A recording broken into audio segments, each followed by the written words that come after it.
The clattering and banging erupted at the front gate. My husband was fuming and pounding on the door. "Are you serious? Let me in right now. Do you want the whole neighborhood to witness this scene?" It was a chilly Christmas evening, and here he was, creating a ruckus outside my family's home. Christmas usually brought us together in celebration, but this year was marred by a heartbreaking discovery I had made just days earlier. I stumbled upon an envelope that exposed my husband's infidelities. As a wife and a mother, I felt betrayed and hopeless. He claimed he was working late, but in truth, he was squandering our savings on his affair, barely spending on gifts for our children. Unable to bear the pain any longer, I flung open the door and confronted him right there, my family standing by. The air was tense. "What's happening?" he asked, feigning ignorance. Life as an ordinary housewife living with my husband and our 2 kids seemed straightforward until then. Depending on cultural or personal values, some might juggle their relationships, spending Christmas Eve with a lover and Christmas Day with family. My siblings and I grew up in a household that didn't stick to conventional celebration dates. Owing to our parents' demanding jobs, we created our tradition of celebrating Christmas during winter break, cooking together, enjoying cake, and watching special year-end TV shows. As I grew older and started my own family, Christmas Eve initially remained a joyful celebration with my husband and our child. However, as years passed, the essence of our relationship shifted from romantic to a more family-focused dynamic. Christmas Eve gradually became less about us and more about ensuring our children's happiness. We adapted, agreeing that the kids' joy was paramount. So, when my husband casually mentioned he might be stuck at work overnight on the 28th, it didn't strike me as odd at first. It seemed like another twist in our evolving holiday traditions. I wasn't overly emotional about it, but the discovery of his betrayal changed everything, turning our holiday into a moment of stark confrontation and revelation. When I realized my husband wouldn't be home for Christmas Eve, it just highlighted how much our relationship had evolved. Despite the changes, my affection for him remained deep, and I found contentment in our shared life. Thus, I devoted myself to preparing a joyful Christmas for our kids, embracing it as another form of happiness. Is this all we have for living expenses this month? Did something happen with your paycheck? I asked, trying not to sound too critical. With the end of the year approaching, expenses always seemed to multiply, and I was hoping we could stretch our budget further with Christmas just around the corner. I was stunned to discover that the money my husband had allocated for living expenses was notably less than usual. I gently prodded him. If there was a way I could manage with this, I would have. Things are tight on my end too. There are work-related expenses and upfront costs for the new year. Do you think I enjoy having to cut back this much? Navigating our budget with limited resources had become an essential part of my role as a housewife. My husband, visibly stressed, avoided further discussion. "You're right, I'm sorry, I'll do my best, but remember, it's almost Christmas and the kids are looking forward to their presents. Let's try to make this season special for their sake. I don't want us to fall short of affording their gifts.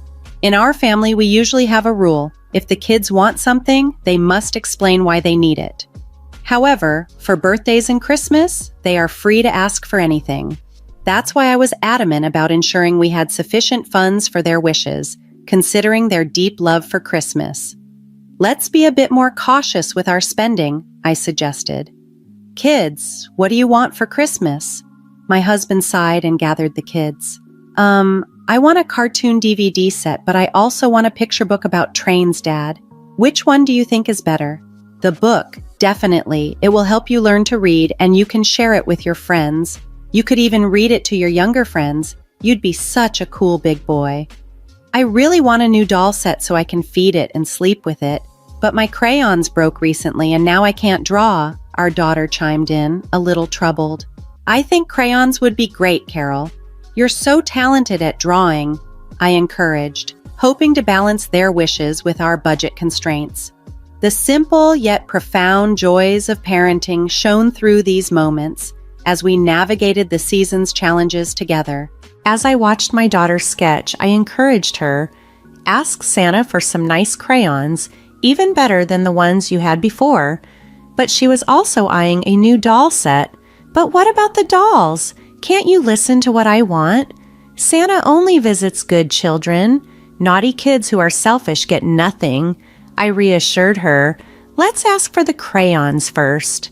While I tried to balance the children's wishes, my husband nudged them towards more affordable options. "Brian's gift can come from a used bookstore, and Carol's gift can be from the store," he suggested quietly, implying that this approach would help us avoid overspending during the festive season. "Do you think spending money is the only solution? How foolish," he murmured under his breath, making sure only I could hear. Labeling our children's eagerly awaited gifts as mere extra expenses, he subtly steered their young minds to fit his frugal agenda, which started to sow seeds of resentment in me. One evening, as my husband bathed, our daughter came running with a sparkly envelope she found in his work bag. "Mom, look! Could it be from Santa?" Although it was wrong for her to rummage through his things, my curiosity was piqued. I told her, "You shouldn't have taken that without asking. Give it here and I'll put it back." But when I took the envelope, curiosity overcame me and I peeked inside. It was a reservation for a Christmas dinner for two at a hotel on the 28th, the night he was supposedly working. Questions and doubts flooded my mind. Just then, a notification pinged from my husband's phone. Startled, I glanced over. It was getting a flurry of messages. Normally I wouldn't pry, but unease compelled me to check.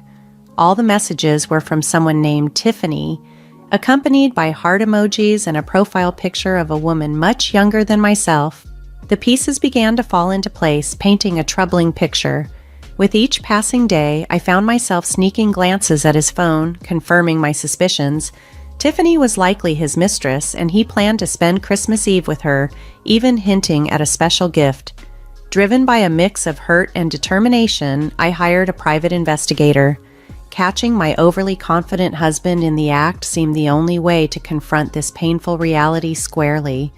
The days leading up to Christmas were filled with a mix of dread and resolve, as I prepared to face whatever truths the investigation would uncover. When the investigation results arrived, they confirmed my worst fears. Tiffany was an employee at my husband's company, and their affair had started just a month ago. All those late nights he claimed to be working were spent with her. The sudden reduction in our household funds was likely funneling into his affair. Holding the investigator's report, tears of frustration and betrayal spilled over. In just a month, my husband had shifted his priorities so drastically, favoring another woman over his own family. My diligent care for our home, under the belief that he was burdened with work, and our children's quiet longing for time with their father, now seemed tragically misplaced. The revelation of his betrayal was too profound to overlook. Initially, I was paralyzed by the shock, but soon determination took hold. I wasn't going to let this go without taking action. Drying my tears, I channeled my energy into planning a decisive response. On the morning of December 28th, I maintained a normal front as I sent my husband off to work, but once he was gone, I took the kids and moved to my parents' house. "It's been so long since we've all been together like this," my mom exclaimed as we arrived. The festive spirit at my parents' home was uplifting. We spent the day decorating a large Christmas tree and enjoying a joyous Christmas party. The next morning, the children were overjoyed by the gifts under the tree, a DVD and a picture book for my son, and a doll and crayons for my daughter, all presented as gifts from Santa and also from their grandparents. As the children played happily with their new toys, the adults watched with content smiles. Then my phone buzzed. Stepping outside to answer, I heard my husband's distressed voice. "Hey, where are you? I just got home from work, but my key doesn't fit the lock and the doorbell isn't working. What's going on?" I could hear him fumbling with the door handle through the phone. "Calm down, you're making a lot of noise. No one is there because we don't live there anymore." We finished moving out yesterday. You were too busy with work to notice. And by the way, if you keep shaking that door, it might break. If it breaks, it's not my problem, I replied, a mix of sternness and mockery in my voice. As I watched my daughter sketch, I encouraged her, ask Santa for some nice crayons even better than the ones you had before. But she was also eyeing a new doll set. But what about the dolls? Can't you listen to what I want? Santa only visits good children. Naughty kids who are selfish get nothing. I reassured her, let's ask for the crayons first. While I tried to balance the children's wishes, my husband nudged them towards more affordable options. Brian's gift can come from a used bookstore, and Carol's gift can be from the store, he suggested quietly, implying that this approach would help us avoid overspending during the festive season. Do you think spending money is the only solution? How foolish, he murmured under his breath, making sure only I could hear. Labeling our children's eagerly awaited gifts as mere extra expenses, he subtly steered their young minds to fit his frugal agenda, which started to sow seeds of resentment in me. One evening, as my husband bathed, our daughter came running with a sparkly envelope she found in his work bag. "Mom, look! Could it be from Santa?" Although it was wrong for her to rummage through his things, my curiosity was piqued. I told her, "You shouldn't have taken that without asking. Give it here and I'll put it back." But when I took the envelope, curiosity overcame me, and I peeked inside. It was a reservation for a Christmas dinner for two at a hotel on the 28th, the night he was supposedly working. Questions and doubts flooded my mind. Just then, a notification pinged from my husband's phone. Startled, I glanced over. It was getting a flurry of messages. Normally I wouldn't pry, but unease compelled me to check. All the messages were from someone named Tiffany, accompanied by heart emojis and a profile picture of a woman much younger than myself. The pieces began to fall into place, painting a troubling picture. With each passing day, I found myself sneaking glances at his phone, confirming my suspicions. Tiffany was likely his mistress, and he planned to spend Christmas Eve with her, even hinting at a special gift. Driven by a mix of hurt and determination, I hired a private investigator.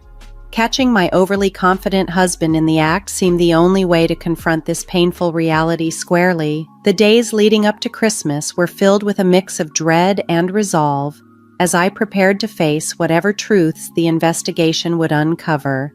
When the investigation results arrived, they confirmed my worst fears.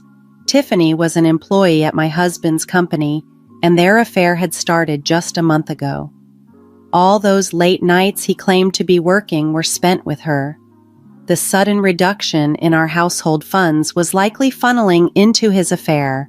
Holding the investigator's report, tears of frustration and betrayal spilled over.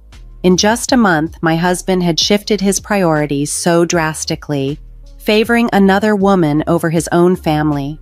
My diligent care for our home, under the belief that he was burdened with work, and our children's quiet longing for time with their father, now seemed tragically misplaced.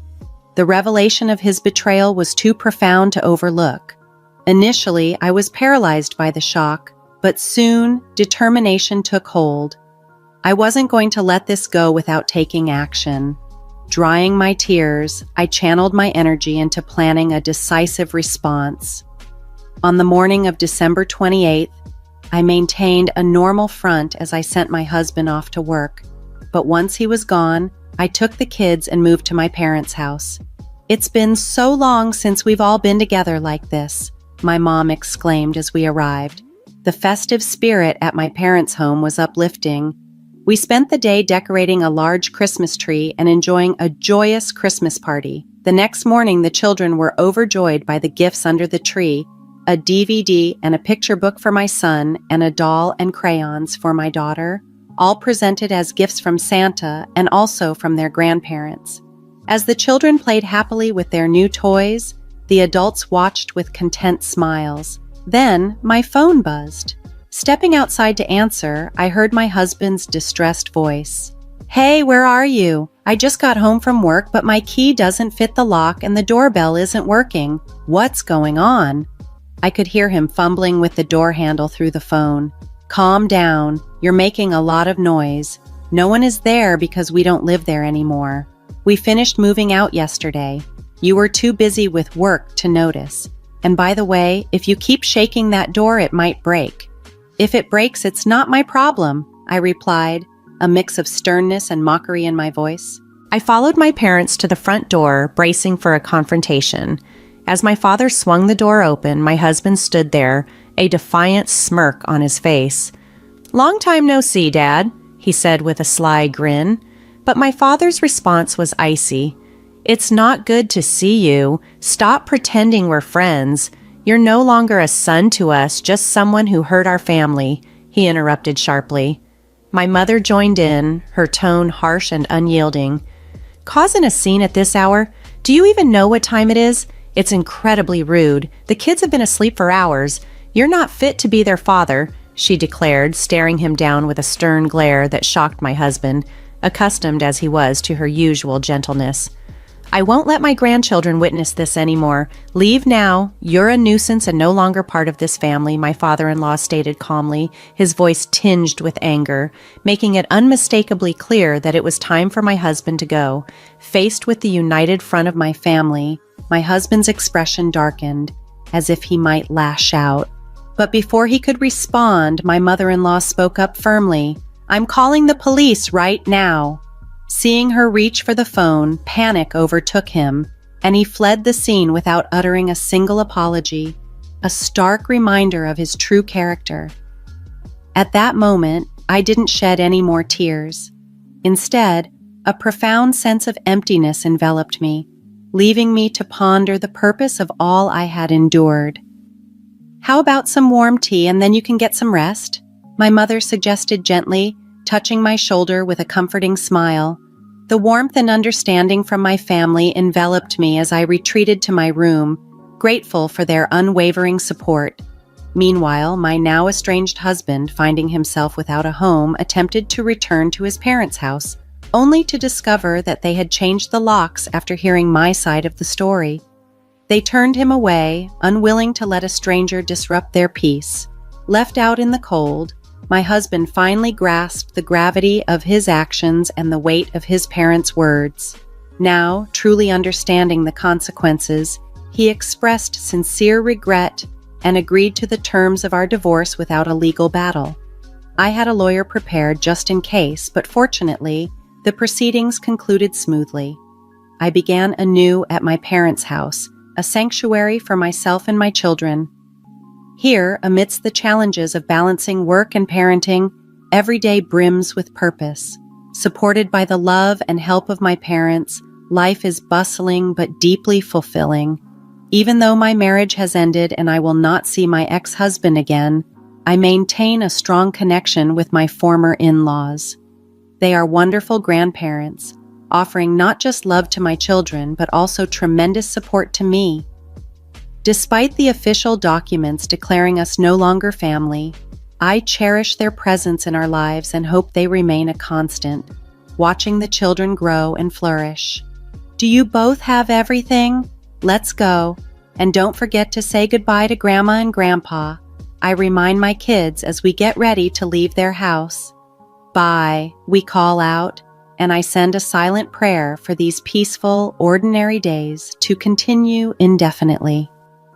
I look forward to celebrating next Christmas together, imagining the bright smiles on my children's faces as we gather around, a testament to our resilience and the new bonds we forged.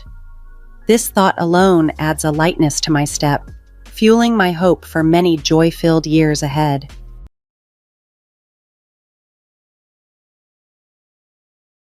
"You're a terrible daughter-in-law," my mother-in-law screamed, her voice trembling with anger as she yanked my hair. I stumbled back, tears welling up, and whispered, "I didn't do anything." The room fell silent except for her harsh breaths.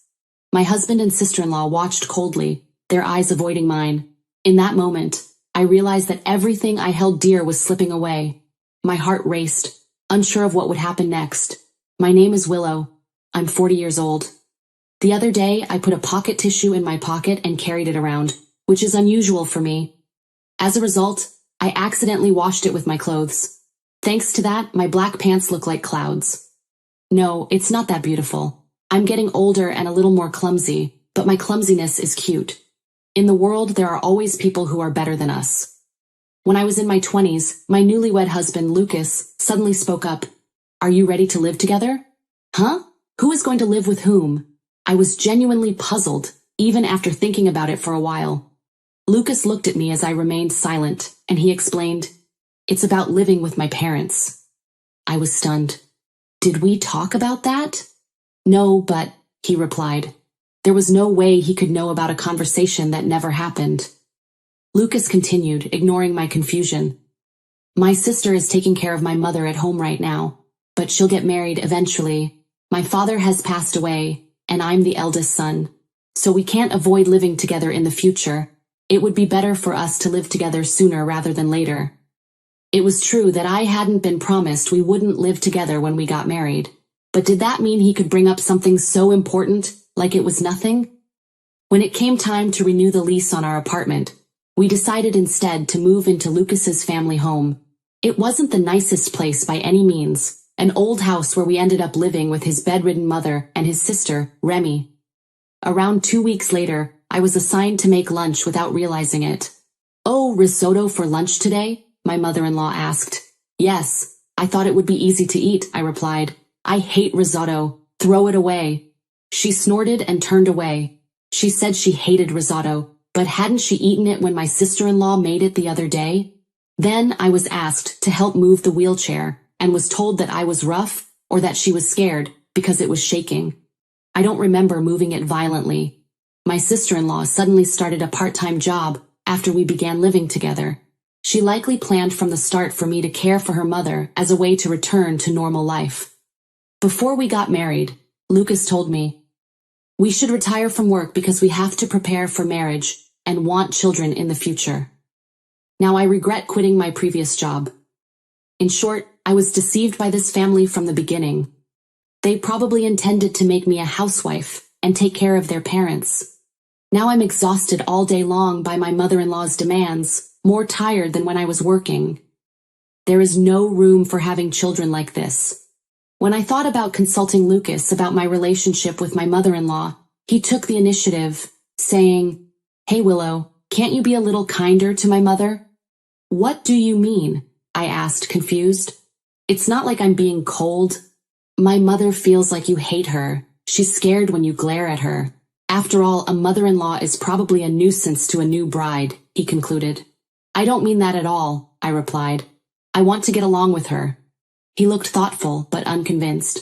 But my mother says she's scared of you. Maybe you're just not compromising enough, no matter how you feel, he continued, a hint of doubt in his voice. I didn't mean to stare at her when she said things like the food didn't taste good, or she hated the menu during lunchtime. But honestly, I was feeling down too. Maybe that showed on my face. Maybe it's your fault then, he added firmly. Don't make dishes that my mother hates. I asked in advance about what foods she doesn't like, and when Remy made it before, she ate it properly, I protested. Maybe your seasoning is bad, he said dismissively. When I made it, your mother told me to throw away the dishes without even taking a bite, but when Remy made it before, she ate from them without a word. It's not just a seasoning problem, I explained. Don't get angry, Lucas uttered, clearly annoyed. If my mother dislikes it, that's the final word. You need to reflect on yourself. That's the end of this conversation. Just try to get along with her. With that, he went to take a shower. Thinking over his words, it felt like I was the only one at fault. I was tired of it all, so for the first time that day, I went back to the bedroom before Lucas. I didn't want to see his face more than necessary. I tried my best. Since we were living together, I thought I'd try harder to compromise with my mother-in-law and not think of her words and actions as bullying. However, her words and actions gradually worsened. She would deliberately spill food and say things like, hurry up and wipe it off, you're slow, or it's too bad to swallow. She even blew something she had in her mouth onto my face. After reading books on caregiving, I learned that people with dementia are more likely to exhibit aggressive behavior, but my mother-in-law was only weak in her legs and waist. Honestly, I don't think there's a need for so much caregiving. Of course, I have no experience or knowledge in this area. My understanding is shallow, built from what I learned after coming to this house. That's why I initially followed what my husband and sister-in-law told me. But once I suggested to them that it's not that we should do everything, but it would be better if we supported our mother to do something herself so that she wouldn't get weaker.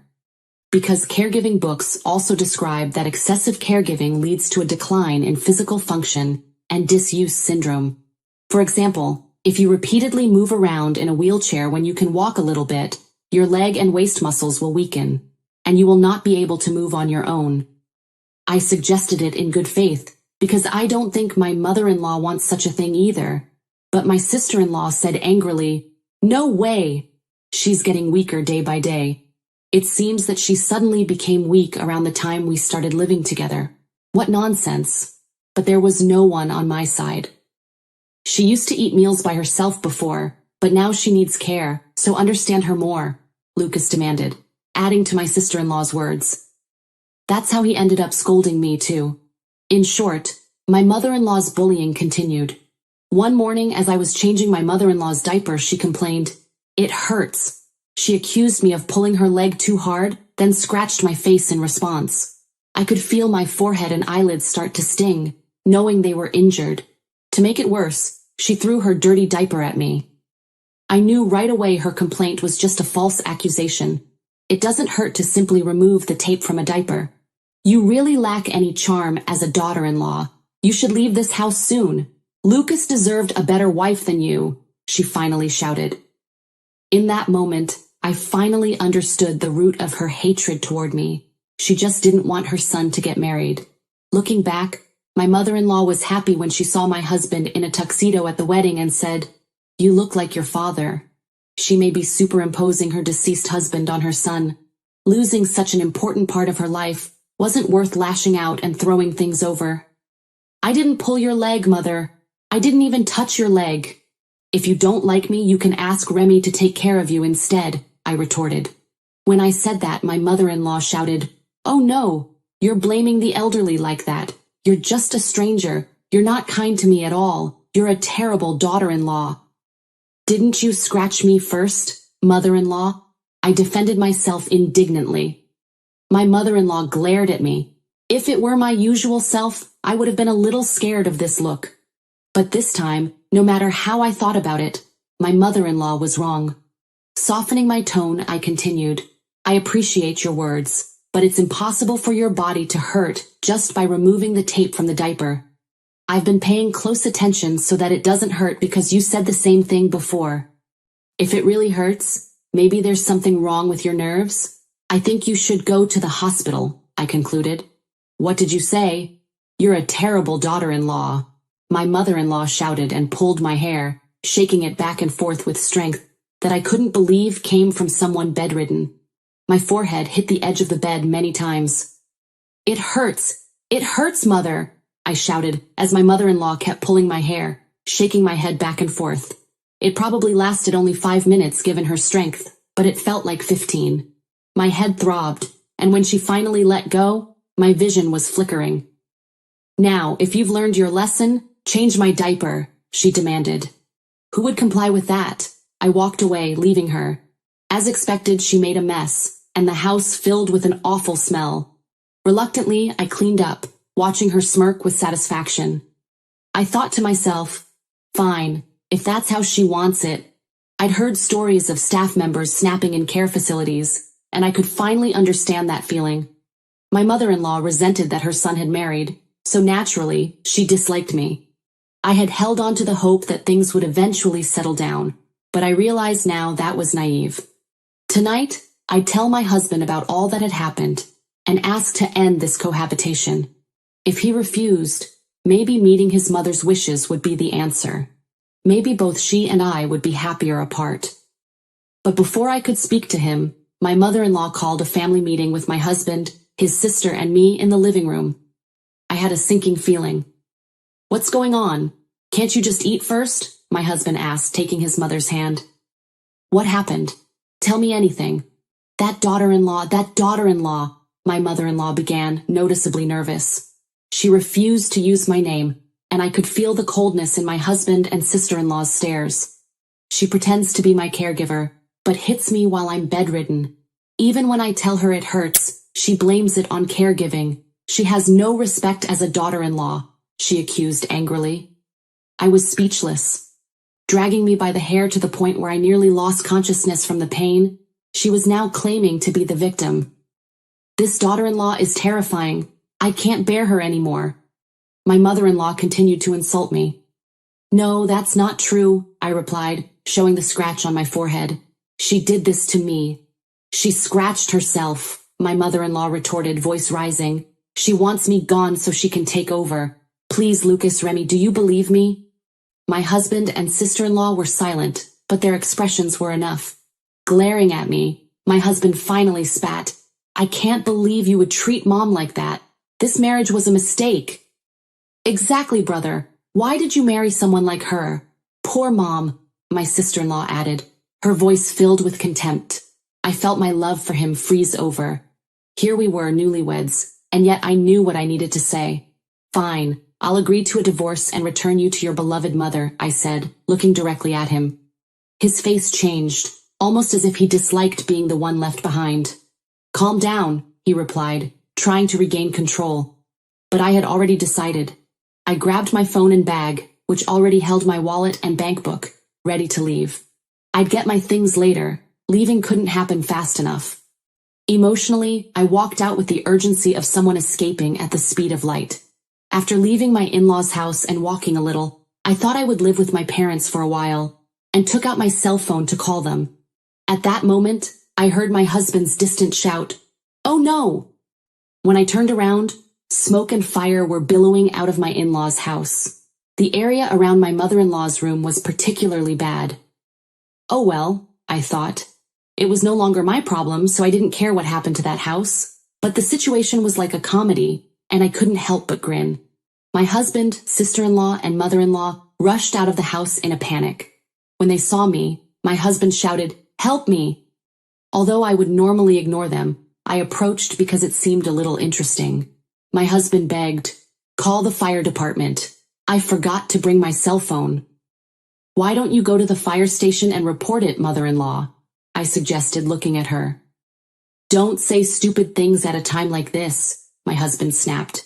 "Well, I don't think it's impossible," I replied nonchalantly. "Look," I said, pointing my finger. My husband and sister-in-law looked at the same place at the same time. "Huh, Mother? Why?" They stared in shock. My mother-in-law, who was supposed to be bedridden due to weak legs and hips, was standing with her shoulders heaving and breathing heavily. After her face briefly froze, she exclaimed, "Ah!" Her face turned pale. "Mother-in-law, you can stand without a wheelchair or assistance now," I said. "Did a miracle happen?" I continued with a smile. "You ran so well. Why don't you try participating in the senior division of a track and field competition?" In contrast to me, who was smiling, my family was speechless. It was awful that my husband and his sister rushed out of the house without even thinking about their mother, who was important to them. But if they were told that their bedridden mother had run away energetically, any guilt would disappear. It seemed that they had forgotten to call the fire department in their haste, but it looked like the neighbor who had come out in a hurry had already contacted them. "What do you think the cause is?" I asked my family-in-law. My husband looked bewildered. "Why is that?"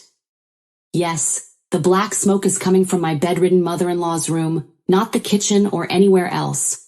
There shouldn't be anything that would normally catch fire," I replied. "It's probably my mother-in-law's cigarette." "What?" my husband muttered, aghast. "She should have quit smoking since she became bedridden," I continued. Upon hearing my words, my family-in-law immediately looked at my mother-in-law. "Hey, Mother," I said, a smirk on my face. "Actually, you can walk, can't you?" "Well, today was the first time I saw you walking. You know, when Remy goes to the convenience store to buy cigarettes, she buys a carton of them, and I thought they were running out too fast. So, while cleaning up, I regularly checked Remy's shelf in her room and found that the cigarette box was decreasing, even though Remy wasn't using them. That means that when my mother-in-law and I were alone in the house during the day, I noticed something unusual. The cigarette box, which had 7 cigarettes before I left, had only 6 left, and there was a faint cigarette smell coming from my mother-in-law. She must have been stealing cigarettes when no one was around, probably long before we arrived, I concluded. My mother-in-law lowered her head when she heard this. Also, mother-in-law hated the smell of diapers and wanted to put strong air fresheners in the room. She was also concerned about bad breath due to aging and used mouth spray frequently. She also preferred hand creams with strong fragrances, I added. Upon hearing this, my husband and sister-in-law shouted in unison, "Quit smoking!" They seemed to have given up, and my mother-in-law apologized while crying. While my family-in-law was amazed by my mother-in-law's behavior, I asked my husband, "Was her leg injury caused by a fracture? Weren't you worried?" "Yeah," he muttered. "Doctor said she could walk again after it healed, but her leg suddenly got worse and worse. I thought she was getting old, so I increased my visits home." "So she got a taste of it. Your mother loves you," I said sarcastically. "If you hadn't taken her word for it and taken her to the hospital, she wouldn't have pretended to be bedridden." My mother-in-law neither denied nor affirmed my words, and began to tremble. Seeing this, my husband and sister-in-law shouted, "You tricked us!" While firefighters scrambled to put out the flames, my in-laws kept arguing, oblivious to the danger to the house and everyone around. Although the house was only partially burned, the family bond was completely destroyed. In the end, my mother-in-law was abandoned with a simple, "Do whatever you want." Later, my husband realized the truth and apologized, saying, "I want to start over." But I refused, saying, "I'm still angry that you never listened to me and blamed me for everything. I don't want to go back." After that, my husband and I divorced. My mother-in-law lost her home, and my husband was forced into a nursing home by his family with the words, "Here's a place for your final days." None of my mother-in-law's children visited her, leaving her completely isolated from them. Other residents often had family come to visit, and this must have been painful for my mother-in-law, who loved her son deeply. The fire was ultimately traced back to a cigarette. That day my mother-in-law was smoking in bed, and startled by my husband's sudden arrival, tried to hide it. In her rush, she tossed the cigarette into a corner without fully putting it out. It smoldered for a while before igniting a nearby curtain, and soon the flames spread to the walls and beyond, eventually reaching the neighbor's house. She was later charged with arson and fined, but with no means to pay. On top of that, the neighbors filed a lawsuit for damages. My husband and sister-in-law had to bear the costs, losing their belongings and any chance of their own home. My husband moved to a cheap apartment, and my sister-in-law took a dorm room provided by her job. Not long after, my husband's new apartment was marked as a crime scene when an unidentified body was found there. My sister-in-law, too, faced trouble. She had been stalked by a man in his 40s, who followed her to her new job. He'd fallen in love with her and pursued her for years, even after she changed workplaces. While no one wished unhappiness on anyone, it seemed like misery followed all of them. Eventually, my ex-husband and sister-in-law came to me, asking for help and even for money. But I told them, "We're divorced now, we're strangers. I can't help you." After the divorce, I decided to change jobs. I'd been an office worker before, but struggled to find another similar position, so I switched to sales.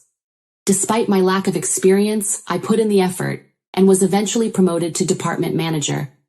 I was praised for excelling, despite my late start, surpassing peers my age who had been there from the beginning. Maybe it's because I learned how to handle difficult people in marriage. I sometimes even enjoy dealing with those everyone else finds tough. Perhaps I've become braver. As for marriage, I'm done with it. Instead, I've met wonderful people through work. On Friday nights we go out, and on weekends we have fun together. I'm probably enjoying life more now than in my youth. Many lament being single, but it suits me perfectly. At this point, I might just become the happiest single person in the world. Well, maybe not single. I'm surrounded by people. Either way, as long as it's fun, that's all that matters.